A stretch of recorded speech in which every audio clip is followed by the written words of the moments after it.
Nandito tayo ngayon sa breastfeeding station and mall clinic ng SM Mega Mall. Yan ang entrance nila. BCMC Clinic. Push.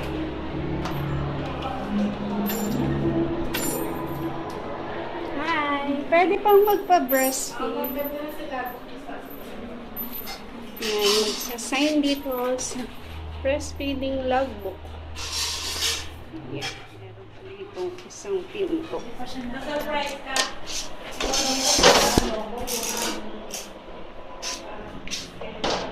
Yan.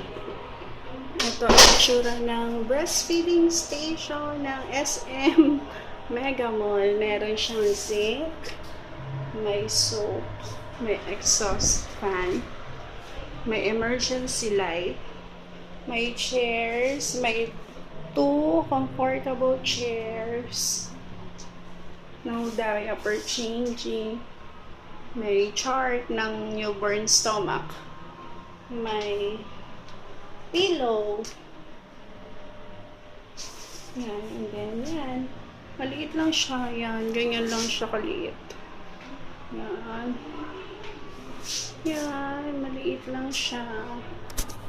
Yan, so probably ganito lang siya kaliit. Yan, magpapa-breastfeed na kami. May dala akong ano. Dito kasi bawal ang kasama. At dapat mommy and baby lang yung magkasama. So, sige, mamaya na ha. Yan, nagpapa-breastfeed na kami ni baby. Huwag mo naman. Gusto niya kamutin yung ano niya. Yung tenga niya. Dumudugo. Okay, mami. Dapat dito 30 minutes na. Basta na daw. Ayo, baby, oh. Pinapanood ka nila, oh. Janelo. Janelo. Oh, hala. Hello.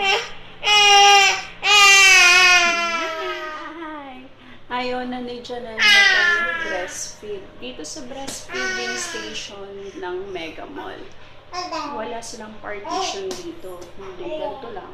Fair na. Tapos, 2 occupancy lang. Tsaka, medyo maliit. And then, meron silang clinic yung before tayo pumunta ng breastfeeding station. Oh, dal-dal mo! Nagagalit na sila. Eat! Dali. Eat. Eat. Galing ah. Yun.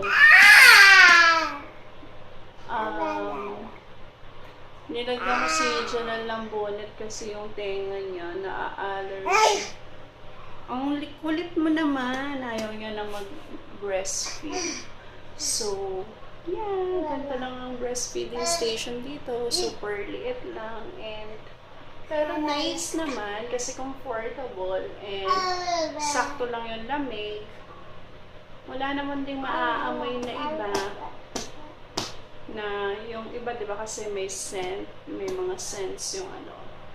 Pero compare dun sa breastfeeding station ng PF Parañaque, yung pinakita ko sa inyo.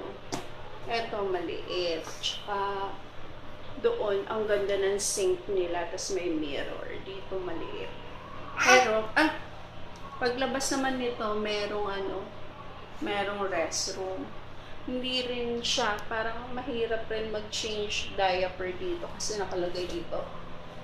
No, diaper changing.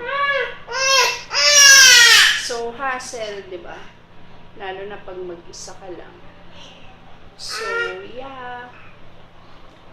Yan lang ang Mega Mall breastfeeding station. Okay. Bye! Thank you for watching. Time check, 11 p.m. Nandito pa rin kami sa Mega Mall. Let's see if this thing works. Ay. Malakas ang tubig. Kaya lang, parang nagpo-pour out yung water. Nagpo-pour out yung water sa amin. tsaka pagka prines mo siya, nagpo-pour yung water sa damit ng nanay. Yan, katulad niya. Yan yung basa na ako. So, yeah, sige.